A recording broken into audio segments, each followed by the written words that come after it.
Bonfire for Alice by Dianne Wolfer. Read by Fornasier.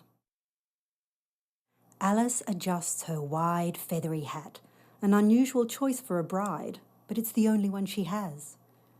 "Ready, miss?" The oarsman steadies the dinghy. She gives him a brave smile, lifts the hem of her grey silk wedding dress and steps off the Albany wharf. As the boat wobbles, the other passenger, a Wesleyan minister, offers Alice his arm.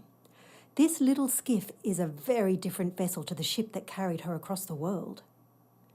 Alice breathes fresh, salty air. Will her fiancé have changed? It's 3 years since Job left their English village to seek a better life. Much has happened.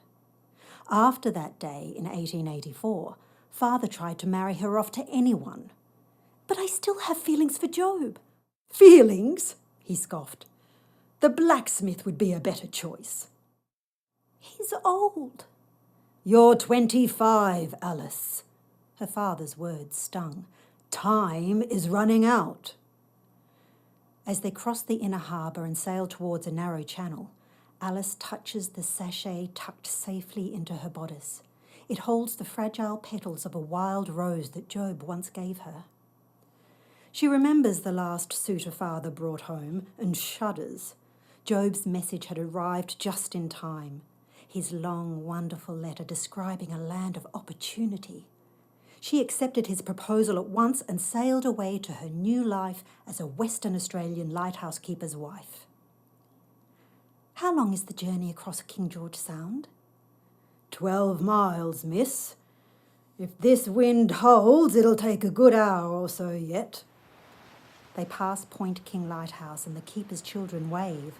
Their mother shouts, "Good luck!" As they head seawards, water sloshes over the bottom of the skiff. Alice grips the bow. "Perhaps sit down, miss." The waves test her balance, but they're making steady progress.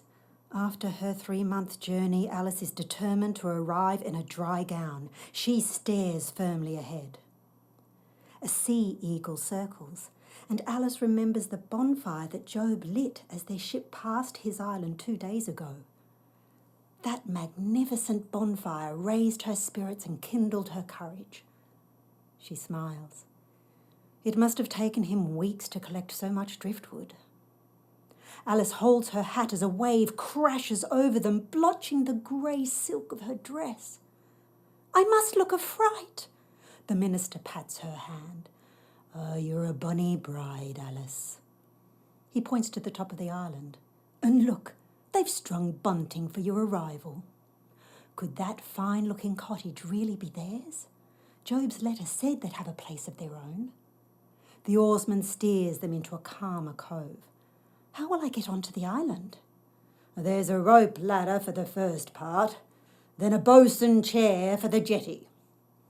Alice takes a deep breath. "There he is." Job stands on the jetty, whooping and waving. Gulls shriek above him.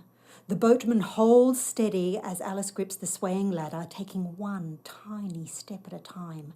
Her ruined dress billows around her ankles and the minister averts his eyes. Alice perches on the wooden plank chair, rearranges her silks and clutches the ropes. As Job hauls her onto Breaksea Island, that familiar smile lights his weather-worn face. He wraps his arms around Alice and whispers, "Welcome home."